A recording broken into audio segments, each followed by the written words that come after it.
Hola, buenas tardes, o buenos días, o buenas noches, o buenos lo que quiera que sea la hora a la que veáis este vídeo. Como seguramente podéis deducir de mi poca traza a la hora de hablarle a una cámara como si fuerais vosotros, nunca en mi vida soñé con ser youtuber ni nada de que se lo parezca. De hecho, el motivo de este vídeo no es una cuestión de que tenga que ver con mi voluntad o con mi vocación o con nada más allá de que el día que habíamos quedado para explicaros esto que os voy a explicar ahora en este vídeo, pues finalmente por unas cuestiones o por otras no pudisteis venir casi ninguna de vosotras. De hecho, solo vino Enric. Así que hablando con Cecilia dije, bueno, pues mira, yo lo que puedo hacer es que les hago un vídeo, les explico un poco en qué consistirá el proyecto, les leo el texto que da sentido al nombre que me gustaría ponerle a este nuevo club de lectura y le dije que ella os mandara el vídeo y a partir de ahí vosotros decidierais si estabais interesados o interesadas en participar o no en el club de lectura. A ella le pareció bien, yo le dije que ok, que se grababa el día siguiente. Pero la verdad es que me da como bastante pánico esto de hablarle a una cámara y hasta hoy, que ya es como 2 semanas después, no he encontrado el momento para hacerlo. Supongo que primero tendría que presentarme. Soy Raúl del Valle y soy la persona a quien Cecilia le ha ofrecido la posibilidad de dinamizar o el que era vuestro club de lectura en sustitución, de alguna manera, de Karma, a quien ya sé que todos y todas apreciabais mucho y que por diferentes cuestiones pues ya no va a seguir dirigiendo, guiando, dinamizando este club. Yo soy, bueno, me gustaría decir que soy profesor de literatura, lo cierto es que no me queda más remedio que decir que soy profesor de castellano, en segundo de la ESO ahora mismo, y como bien sabéis los que estéis en estos momentos cursando la ESO o la hayáis cursado, lo de profesor de literatura se acaba quedando más bien pequeño dentro del temario, dentro de los contenidos que se trabajan en clase en la ESO. Así que cuando Cecilia me ofreció esta oportunidad, pensé que igual era una... Además me la presentó como que si quería... De hecho me preguntó si conocía a alguien dispuesto a dinamizar un club de lectura con adolescentes entusiastas de la lectura. Y yo, que vivo con frustración eso de no poder hablar de literatura en las clases, pues pensé, bueno, pues igual de alguna manera esto me sirve para compensar la frustración que me supone la ausencia de los libros en mis clases.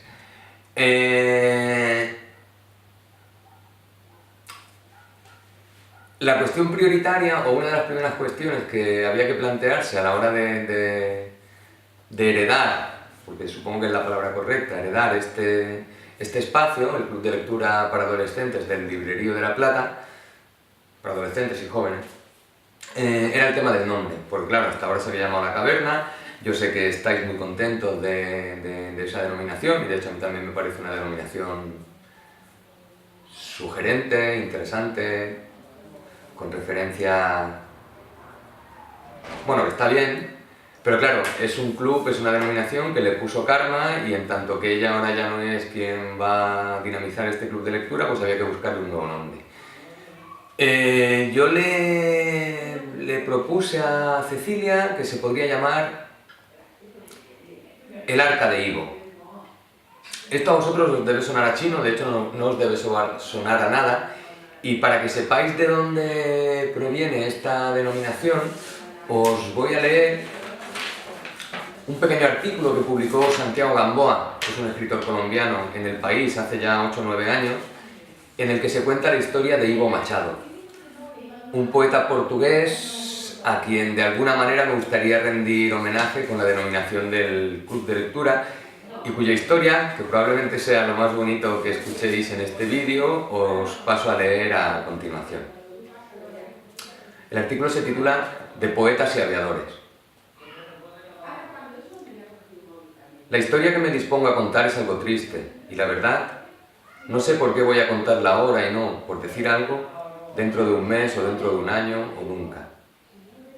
Supongo que lo hago por nostalgia de mi amigo el poeta portugués Ivo Machado, que es uno de los dos protagonistas, o tal vez porque acabo de comprar una pequeña avioneta de metal que ahora tengo en mi escritorio. Disculpen el tono personal. Esta historia será excesivamente personal. El protagonista número 1 es, como ya dije, el poeta Ivo Machado, nacido en las Islas Azores. Pero lo que nos importa es que en su identidad civil, la de todos los días, es controlador aéreo. Una de esas personas que están en las torres de control de los aeropuertos y guían a los aviones a través de la ruta de los cielos.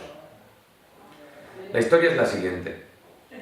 Cuando Ivo era un joven de 25 años, a mediados de los 80, controlaba vuelos en el aeropuerto de la isla de Santa María, la más grande del archipiélago de las Azores, en mitad del Atlántico, equidistante de Europa y América del Norte.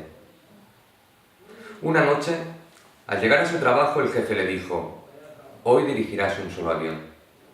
Ivo se extrañó, pues lo normal era llevar una docena de aeronaves. Entonces el jefe le explicó: «Es un caso especial. Un piloto inglés que lleva un bombardero británico de la Segunda Guerra Mundial hacia Florida para un coleccionista de aviones que lo compró en una subasta en Londres. Hizo escala aquí y continuó hacia Canadá, pues tiene poca autonomía. Pero le sorprendió una tormenta, debió volar en zigzag y ahora le queda poca gasolina.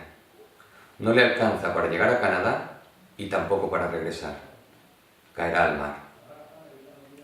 Al decir esto le pasó los audífonos a Ivo. «Debes tranquilizarlo, está muy nervioso. Dile que un destacamento de socorristas canadiense ya partió en lanchas y helicópteros hacia el lugar estimado de caída». Ivo se puso los audífonos y empezó a hablar con el piloto, que en verdad estaba muy nervioso.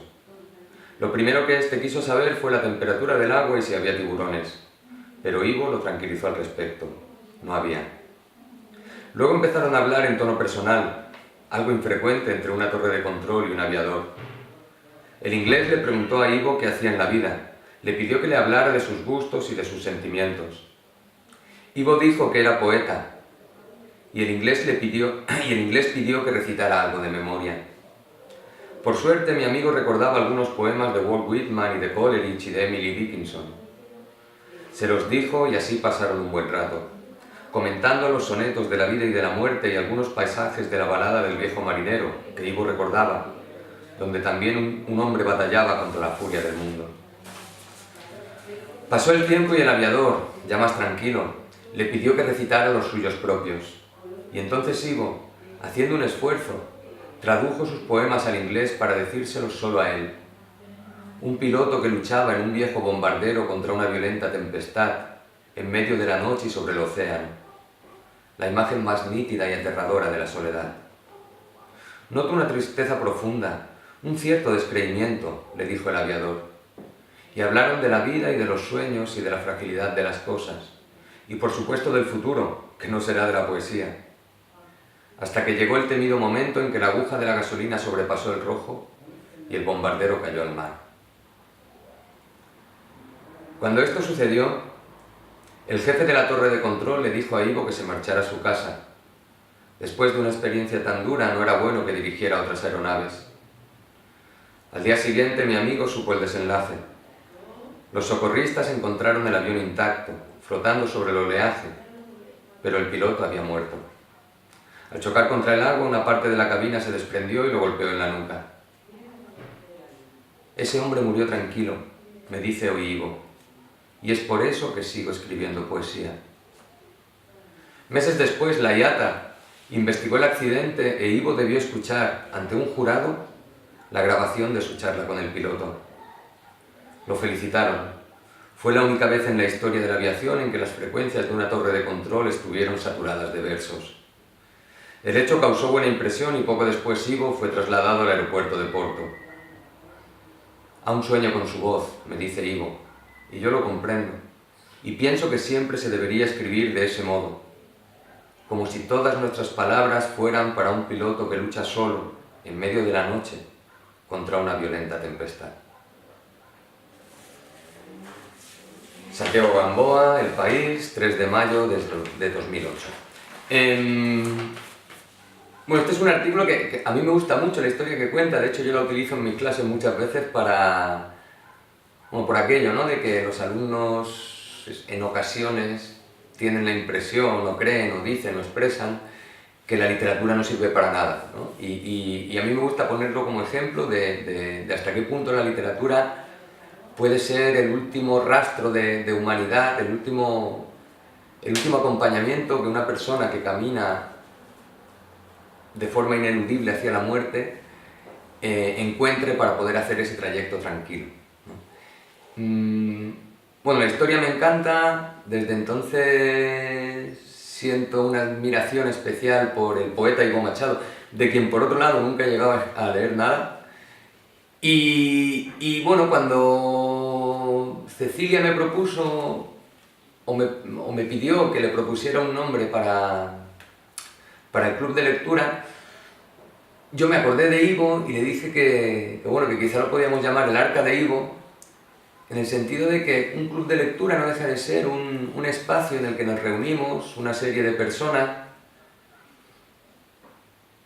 para hacer de alguna manera acopio o almacenar o preservar ciertas historias, ciertos fragmentos literarios, ciertas novelas, que va a ser sobre todo lo que leamos, que de alguna... Perdón por repetir tanto de alguna manera, ya os he dicho al principio que estaba un poco nervioso. Pero el caso es que creo que esta manera de almacenar literatura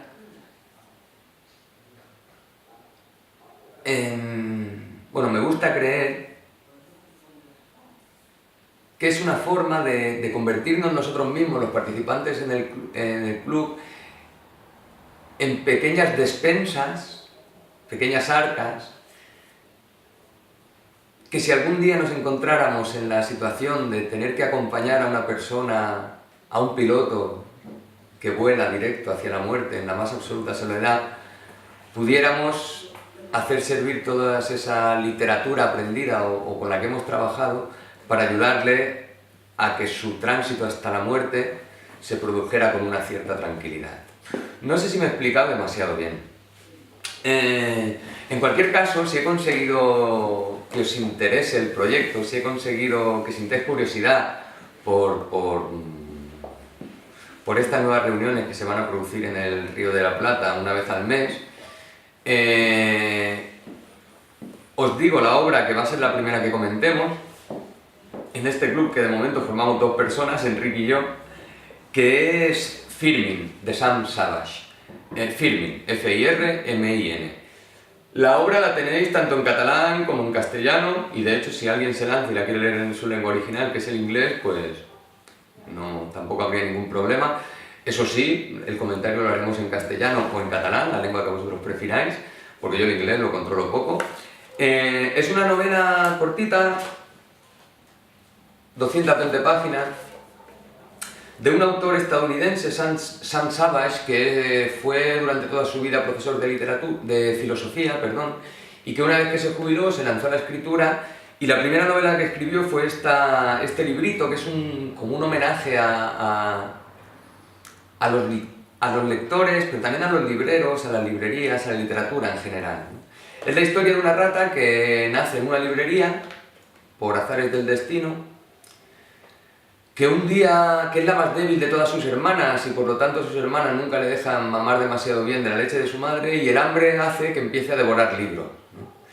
Y de devorar libros con hambre, la rata va adquiriendo la extraña capacidad de descifrar qué es lo que dicen esa especie de manchas de tinta que tienen las páginas, y aprende a leer, ¿no? Es una rata que sabe leer.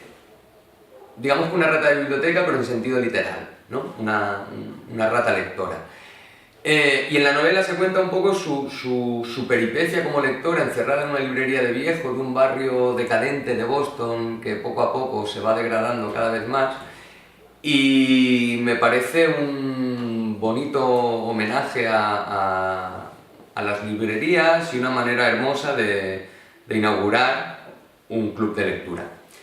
Si os apetece, si queréis probar, con Enrique hemos quedado para comentar la obra el próximo día 14 de diciembre, que es jueves, a las 6:30 de la tarde, en la trastienda del Librerío de la Plata. Si no os apetece, pero conocéis a alguien a quien le pudiera apetecer, pues podéis reenviarle este vídeo por si se engancha o lo que sea. Yo espero que seamos al menos 4, 4 o 5. Si conseguimos ser 4 o 5, para mí ya es suficiente como para darle continuidad al proyecto. Si somos menos, pues leeremos esta obra y no sé si alguna más, porque también al final un club de 2 es un club un poco raquítico. En cualquier caso, encantado de haberos conocido, ni que sea de esta manera un tanto impersonal. Que seáis muy felices, que leáis mucho, independientemente de que vengáis o no, y bueno, y ya está. Este es mi mensaje y si os apetece, aquí os espero.